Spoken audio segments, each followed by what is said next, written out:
जो बलूचिस्तान के अंदर 2 बड़े हमले हुए नोशकी में और उसके साथ-साथ पंजगूर में। इस पे बात करेंगे और एक और हमला कुर्रम में कुरमा कहते हैं हम लोग उसको डिस्ट्रिक्ट कुर्रम अफ़गानिस्तान बॉर्डर के साथ एडजॉइंट हमारा इलाका है।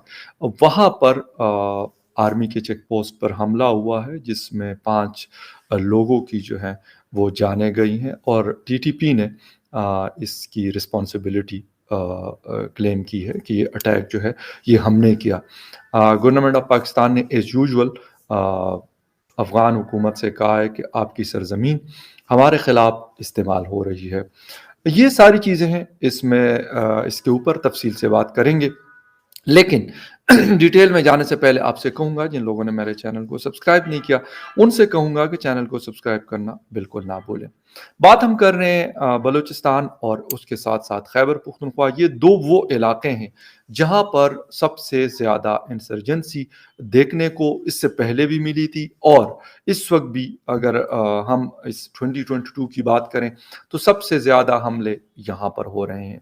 वो पुलिस के ऊपर हो, वो एफसी के ऊपर हो, वो आर्मी के ऊपर हो या किसी और तरीके की अगर हम बात कर लें, तो वो सारी चीज़ें हमें इन 2 प्रोविंसेस के अंदर नज़र आ रही हैं।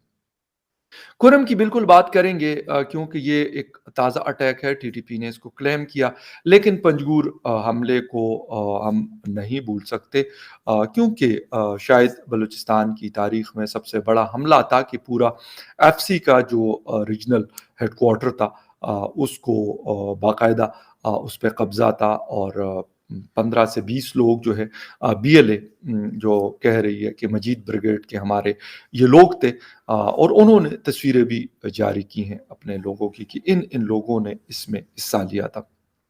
अपने ऑफ़िशियल ट्विटर पे भी और इसके साथ-साथ जो भी उनको एक्सेस हासिल है मुख्तलिफ़ मीडिया तक, तो वहाँ पे उन्होंने उनकी तस्वीर जो है पिक्चर्स शेयर की। ख़ैर अब उनकी पिक्चर्स हमने वो वाली भी देखी जब उनकी डेड बॉडीज़ पड़ी हुई हैं और पाकिस्तान फ़ौज के लोग इर्द-गिर्द पड़े साइडों पे खड़े हैं। असल बात ये है कि 4 या 5 दिनों के बाद अगर आप एक इलाके को या एक एरिया को आप वापस लेते हैं, तो मेरे ख़्याल में इसको कामयाबी नहीं कहते, कामयाबी उनकी है जो लोग यहाँ पे आए थे और जिन्होंने हमला किया था। लेकिन मैं ये कहूँगा कि बड़ा कामयाब हमला था उनका। ठीक है, क्योंकि वो ये डिसाइड करके आए हुए थे कि हमने मरना है क्योंकि ये जो मजीद ब्रिगेड है, जैसे कि मैं आप लोगों को बता चुका हूँ कि ये फ़िदाई ब्रिगेड भी ये लोग इनको कहते हैं या सुसाइड बॉम्बर्स की जो ब्रिगेड है, वो भी कहते हैं ये लोग, इन्होंने एक ये बनाया हुआ है और इसमें वो लोग जाते हैं जो कहते हैं कि यार बस ठीक है, हमें कोई वो नहीं है, हमें कोई टास्क दो और हम उसको टारगेट करें। तो ये वो ब्रिगेड है। काफ़ी मैं कहूँगा नया इनके पास वेपन भी इनके हाथों में नज़र आ रहा है। लेटेस्ट जो गन्स हैं वो इनके हाथों में हैं और प्रॉपर इन्होंने यूनिफ़ॉर्म पहनी हुई है और बीच में से बिल्कुल यंग लड़के भी हैं और थोड़े से दरमियाने उम्र के लोग भी मौजूद हैं। बात यहाँ पर ख़त्म नहीं होती और ना यहाँ से शुरू हो रही है क्योंकि बात तो शुरू हो रही है 2000 के स्टार्टिंग से जब 2000 शुरू हुआ था और मुख्तलिफ़ किस्म के ऑपरेशंस और कभी मुशर्रफ साहब कहा करते थे कि भाई हमने तो ये कर दिया, वो कर दिया। वो सारी चीज़ें हुई और एंड पे बुगटी साहब की असैसिनेशन हुई। उनको शहीद किया गया, उनको मारा गया अपने इलाके में। और उसके बाद से एक बड़ी मैं ये कहूँगा एक बड़ी शोरश जो है वो स्टार्ट हुई। इंसर्जेंसी में काफ़ी स्पीड के साथ इज़ाफ़ा हुआ। ख़ैर 2012-13 तक हमले भी होते रहे और लेकिन हालात मैं ये कहूँगा बेहतर हुए।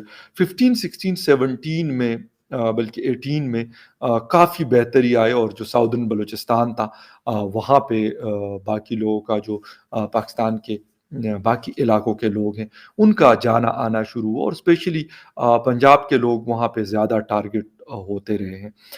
ہمارے خیبر پختونخوا کے لوگ بھی کسی حد تک ہوئے ہیں، لیکن شاید اتنے زیادہ نہیں ہوئے تھے۔ بیچ میں سے کچھ جو مائننگ وغیرہ کر رہے تھے، 1-2 حملے ہوئے تھے، لیکن اوورآل جو میں نے دیکھا، جس کو نارتھ بلوچستان کہا جاتا ہے اور جس کو ساؤدرن بلوچستان کہا جاتا ہے، جو ایران والی سائڈ پہ ہے، اور جو ویسٹرن جو سائڈ ہے بلوچستان کا، جو پشتون کمیونٹی پہ مشتمل ہے، جہاں پہ نوشکی واقع ہے۔ تو ایک نوشکی جو ہے دیٹ از غالباً 150 kilometre from the Afghan border and 150 kilometre from also from the Quetta city, اور جو پنجگور ہے that is not more than 100 kilometre from the جو ایران بارڈر ہے وہاں سے، اور گوادر کے بھی تقریباً اتنا دور نہیں ہے یہ، کیونکہ ان علاقوں میں آتا ہے۔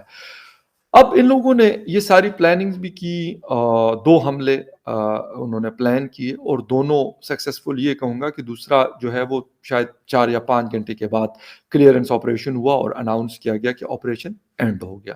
لیکن پنجگور والا ایسا تھا کہ یہ 5 دنوں کے بعد آئی ایس پی آر کی طرف سے پریس ریلیز آیا کہ یہاں پر اب کلیئرنس ہو چکی ہے، اور جو سارے جو لوگ آئے ہوئے تھے، انسرجنٹس تھے، ان کو مارا جا چکا ہے۔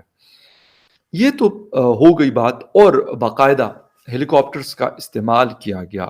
جو وہاں کے لوکلز ہیں تو وہ کہتے تھے کہ صبح 7 یا 7:30 بجے ہیلی کاپٹرز آتے رہے ہیں اور انہوں نے شیلنگ کی۔ اس کے باوجود بھی 4 سے 5 دن لگنا، یہ ایک میں اس لیے کہتا ہوں یہ آسان جنگ نہیں ہے۔ اگر کوئی کہتا ہے کہ یہ بڑی آسان جنگ ہے اور یہ ہو گیا وہ ہو گیا، میں بالکل اس کو آسان جنگ نہیں کہتا۔ اس کی وجہ یہ ہے کہ افغانستان کی ایگزامپل ہمارے سامنے ہے، جہاں پر ناٹو فورسز لڑ رہے تھے for 20 years، more than 20 years they were in Afghanistan, اور ہر چیز تھی ان کے پاس، کوئی چیز ایسی نہیں تھی جو ان کے پاس نہ ہو دنیا کی لیٹسٹ، جو شاید ہی گنے چنے لوگوں کے پاس ہوتی ہے، وہ ان کے پاس تھی۔ پیسہ بھی تھا، سب کچھ تھا، اس کے باوجود وہ افغانستان کو کنٹرول نہیں کر سکے۔ تو اس طرح کے حملوں کو میں یہ نہیں کہتا کہ آپ مکمل وائپ آؤٹ کر دیں گے، لیکن ایک چیز ہوتی ہے انٹیلیجنس، اور ہماری انٹیلیجنس ایسے نہیں ہے کہ بلوچستان کے اندر نہیں ہے، آپریٹ کرتے ہیں، لیکن پھر اس طرح کا اتنا بڑا حملہ ہو جانا، 5 دن تک ان کے کنٹرول میں رہنا، ایف سی کا ہیڈ کوارٹر، یہ کوسچن مارک ہے۔ ہم جتنا مرضی کہہ دیں، ہم جتنا مرضی جسٹیفائی کرنے کی کوشش کریں، لیکن سیکیورٹی لیب اس کو کہیں گے، اور یہ ہے